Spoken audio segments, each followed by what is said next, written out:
Good evening and welcome to our Good Friday service. For thousands of years, Indigenous people have walked in this land on their own country. We acknowledge the Beothuk and the Mi'kmaq people and their stewardship of this land throughout the ages. We gather at a crossroads. We know not what lies ahead. We know that we will encounter betrayal, pain, and loneliness, but we will go willingly because we go together with Christ. Let us continue on our journey with courage, hope, and gratitude. And let us pray. God of the journey's end, we know that any day can bring both sadness and hope.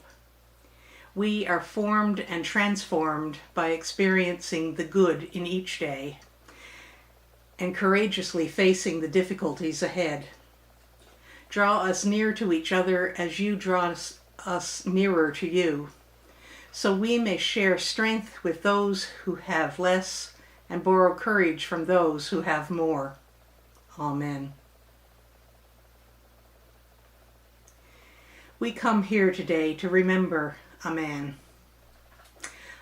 who had dreams, who had those dreams shattered, who needed time to think and pray, who knew he was likely to die for what he believed, a man of extraordinary religious insight, a man who did die a cruel death. We remember on this day, we look at the cross and we remember the betrayal of friendship and its consequences, the casual cruelty of Roman authority and execution, and how unreliable others proved to be in a crisis. On this day, may we also remember that religious bigotry, cruelty, and unreliability are still part of our lives every day. On this day, then, may we learn some new precepts for living. Do not avoid contact with suffering, or close your eyes before suffering. Do not maintain anger or hatred. Do not say untruthful things for the sake of personal interest or to impress people. Do not live with a vocation that is harmful to humans and nature. On this day, we remember.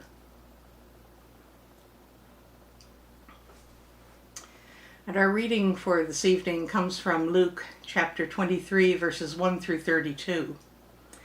And it's going to be broken up with reflections throughout. The elders of the people and the chief priests and the scribes rose, and they brought Jesus before Pilate. They began their accusation by saying, "We found this man inciting our people to revolt, opposing payment of tribute to Caesar, and claiming to be Christ, a king." Pilate put to Jesus this question, "Are you the king of the Jews?" "It is you who says it," Jesus replied.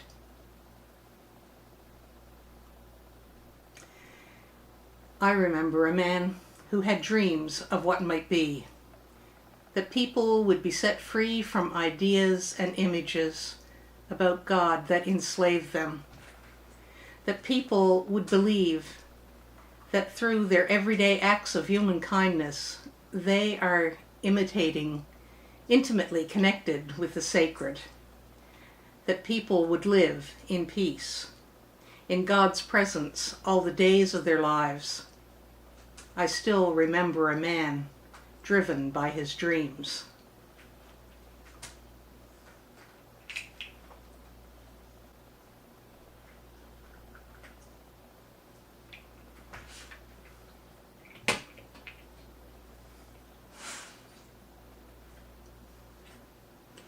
Pilate then said to the chief priests and the crowds, "I find no case against this man." But they persisted. "He is inflaming the people with his teachings all over Judea. It has come all the way from Galilee, where he began, down to here."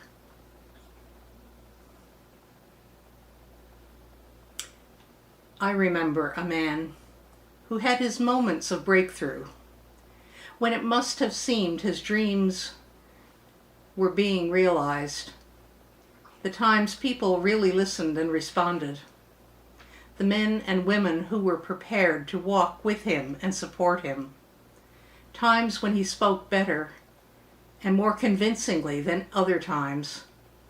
I remember a man enthused by his successes.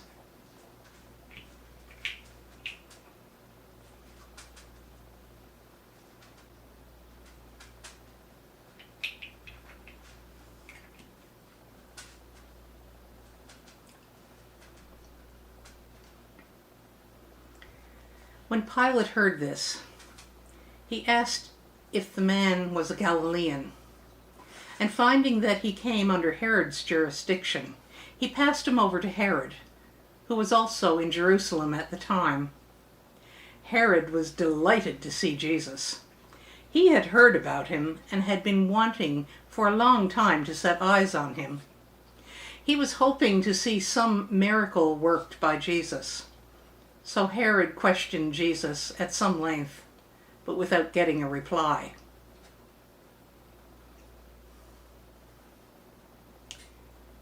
I remember a man who learned of the cruel death of his cousin. He got into a boat, seeking a lonely place, where he could be with his friends to absorb the shock, to grieve quietly, and to calm the feelings of powerlessness and frustration and fear for his own future. I wonder what he prayed about that night. I wonder what helped him leave that lonely place and go forward to confront life rather than retreat into the isolation and safety. I remember a man driven by his convictions.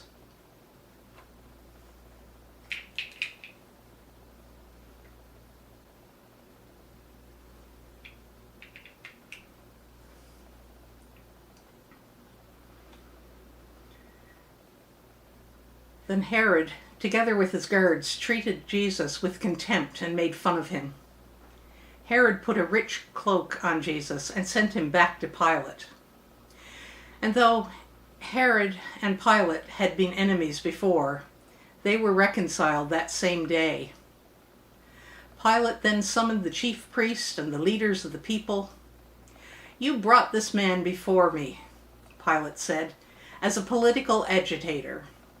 Now I have gone into the matter myself in your presence and found no case against him. In respect of all the charges you bring against him, nor has Herod either, since he has sent him back to us. As you can see, the man has done nothing that deserves death, so I shall have him flogged and then let him go." But all together they howled, "Away with him! Give us Barabbas!" Pilate was anxious to set Jesus free and address them again. But they shouted back, "Crucify him! Crucify him!"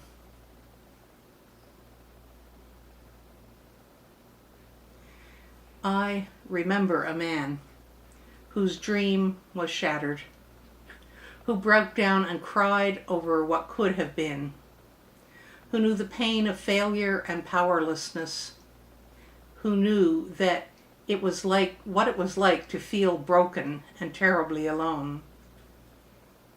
I remember someone human, like all of us.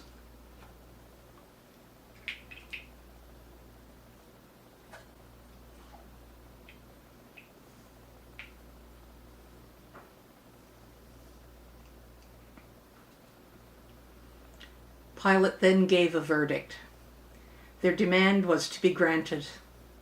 Pilate released Barabbas, whom they asked for, and who had been imprisoned for rioting and murder, and handed Jesus over to them to deal with as they pleased. I remember a man who knew he was going to die, who gathered with his friends, knowing it was for the last time, who spoke to them about what he really believed, who wanted them to remember him and to keep his dream alive. I remember a testament to love.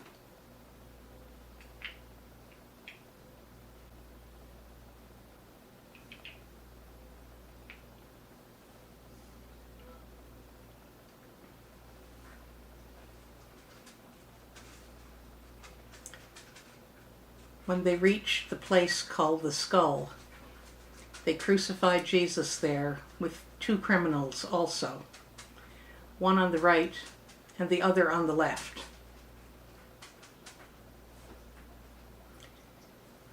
I remember a man crucified. He was a failure, abandoned by his male friends, taunted, despised, enduring a shameful and agonizing death. No consoling or heartfelt presence of his God to help him. I remember a man whose faith in all he believed was tested to the limits.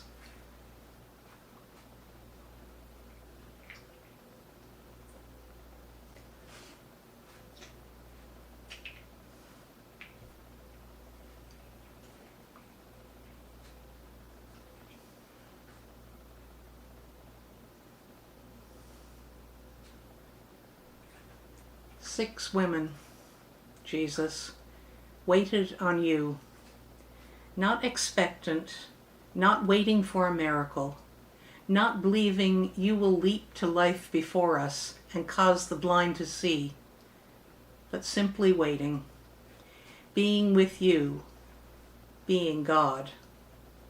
No men have stayed, too busy, called to this and that activity. This waiting business is women's work. But Jesus waited, being holy, being God. He waited for the women with the hemorrhage. He waited for the woman with the hemorrhage to pour out her story. He waited for Lazarus to be dead before calling him from the tomb. He waited for Judas to lead his enemies to him. He waited for the verdict of the people, crucify.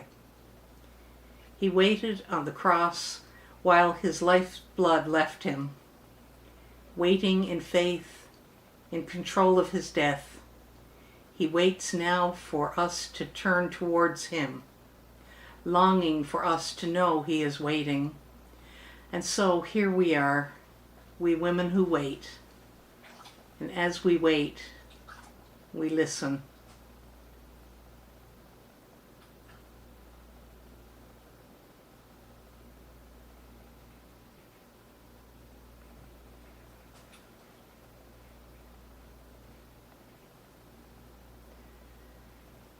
I remember a man of extraordinary religious insight, utterly convinced of the connectedness between human loving and living in God, determined to give people personal authority in their relationship with God, wanting to set people free from fear of the unknown, setting his heart on breaking down barriers between people. We give thanks for the ways in which the life, teaching, and death of Jesus have set us free.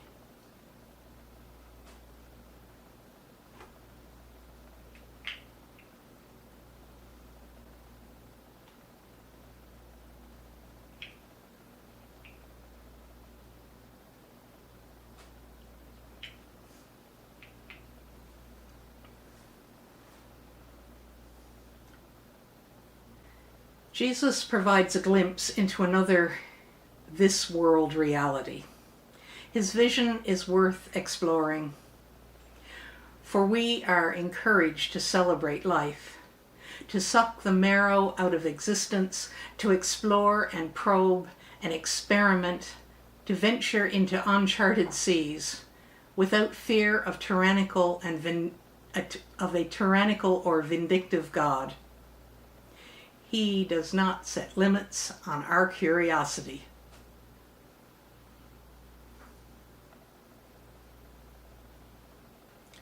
So go out into the shadows of this day and night. Keep your vigil. Important things have happened. Even more important things are about to happen. Will we be tempted to abandon everything?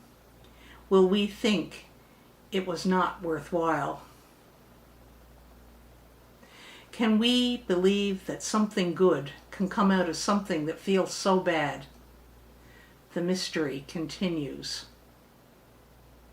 Amen.